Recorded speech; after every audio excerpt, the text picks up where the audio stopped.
Okay guys, so a quick update with my F1 outboard journey. It's been a great learning curve. I've really enjoyed it. This past month I've been less about the leg, kind of happy with the leg. I'm trying out different options of cables with the leg.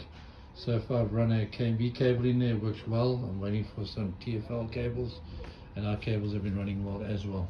I just want cables to be accessible to whomever, wherever in the world they may be. So to know that it can run on a KMB cable is great. I've run it quite a bit on the KMB cable, just got to shorten it a tad, but it runs well, square end. And we'll be testing the TFL cables next week. But more importantly, my solution to yesterday's power lead failure, I'm now running the AS150s, beautiful plugs I have to say, and I was very fortunate to manage to get my hands on these locally. It's a small miracle in South Africa. I did chat to Mark from Mark's Boatworks this morning. He does recommend the QS8s, and they would have been my first choice as well. They are 8mm bullet connectors, these are 7s, but if I can get myself some QS8s, I will definitely be running them. But for now, these AS150s also come highly recommended, as you will see in the video that I attach to this. So they are nicely set up there, got that all sorted. And what I also wanted to share with you, which will for some of you might seem a little bit weird, or I don't know,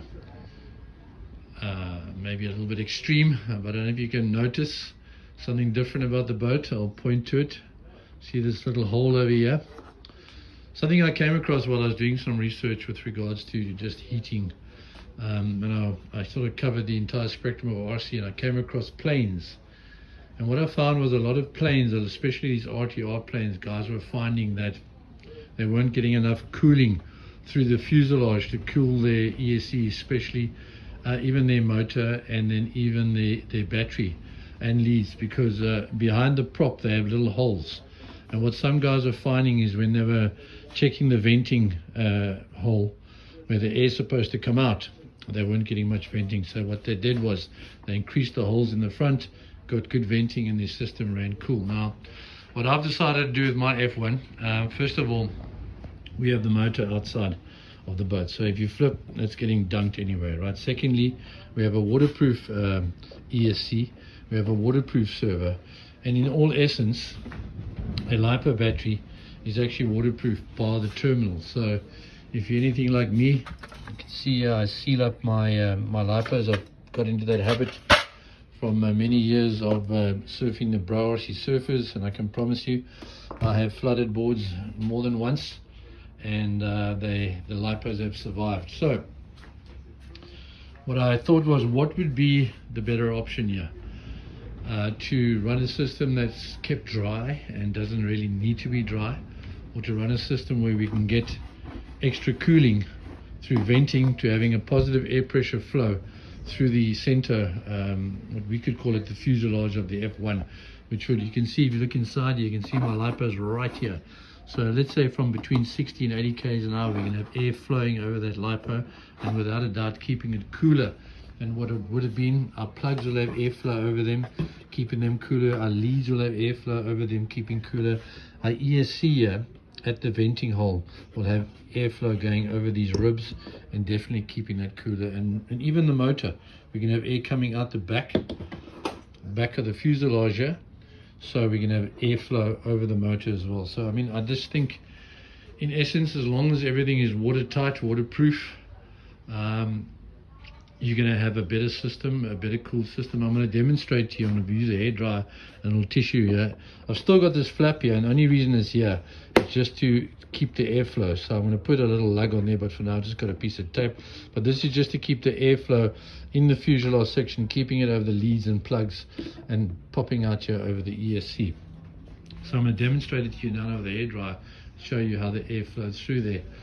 But yeah, I just want to mention as well, if there's one thing I hate about FE, one thing I detest, is taping up. My God, that really drives me insane. And I tell you what, if I never have to do it in my life again, I'll be all too happy. Just the thought of taping up, pulling the tape off when you come in, it really sucks. So if anything, this is it. This is how I'm going to be running my boat. And I have to say, you know, everyone goes, what if you flip? You know, I've always struggled with this, and I see it when I watch the numerous videos I watch. When your boat is too watertight, kind of in a way almost encourages one to drive ridiculously. I mean, I just watch these guys. I mean, the big thing is slap as much power in your boat, get on the water, stab that throttle as hard as you can, run the shit out of the boat until it flips, and somehow that seems to be a sense of accomplishment. But for me, the challenge is to put this boat in the water, have the mindset like you're actually a real F1 pilot. F1 pilots don't go out there and flip the shit out of their boats, okay? They go out there and push their boats to that limit, that edge. But the goal is to not flip it. So even on a race day, remember you have to finish a race to win a race. To have that mindset of, I'm going to hold back on the throttle, I'm going to, you know, be taking it easy. I'm going to be concentrating on every lap that I'm racing. You know, it's not just about throwing a boat on the water and having the boat set up where you can just stab the throttle and mindlessly steer it around a course. Another thing is that I've been encouraged is if you look at the scale hydro guys, they run electric, their electrics is bare, their batteries are open, they don't even seal their batteries, their servos open, their ESCs open, their motors open, and if they dunk the boat, everything's dunked. Same as if you look at the Zip Kit F1, which I've seen a few of, the G30, very nice boat for those who like building boats out of kits. Seems to be a very popular boat. Does run a little bit flat and boring for me, but nevertheless it's a beautiful boat from what I've seen, those that have built them. But they also, the only little radio box they have is for their servo and their receiver, but the battery and the ESC is open in the fuselage, and I would recommend to those guys as well to cut a little slot in the fiberglass fuselage and vent out their lipo and their ESC. But anyway, let me try and demonstrate this quickly. I'm just going to use a hairdryer to simulate the wind coming in the front. I'll blow it in the front hole here, and you can imagine that anything from 60 to 80 k's an hour, you can have a fair bit of air pressure going in this hole over here. And I'm just going to hold this tissue. So if you think about it this way, normally if we didn't have a hole in the front here, and we had this all closed up, the air inside here just stagnant, and as things get hotter, they just exponentially get hotter and hotter and hotter and hotter. And we all know that heat is the absolute enemy of any electrical system. So with that open at the back now, and as I said, I've got the hatch closed so that I've got a nice sort of tunnel effect. You see here, you can see me, if I'm blowing it, you can see the air pressure going through.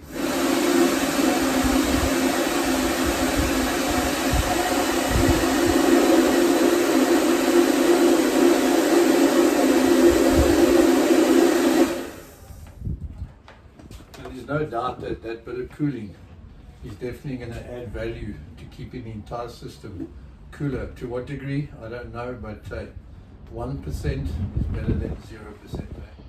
And for those who are just wondering about buoyancy, I do have buoyancy in each pontoon. There's buoyancy in the front of this boat, and then there's also this buoyancy in the hatch cover here. So even if the boat, when flips, floods with water, it's not a problem, it will float. And it'll be very easy to flush the water out, and we've got a little water bung in the back there, so that's not a problem, eh? Let's keep on pushing the envelope, trying to make things more and more efficient so that we can get the most out of our setups, eh? Lacquer.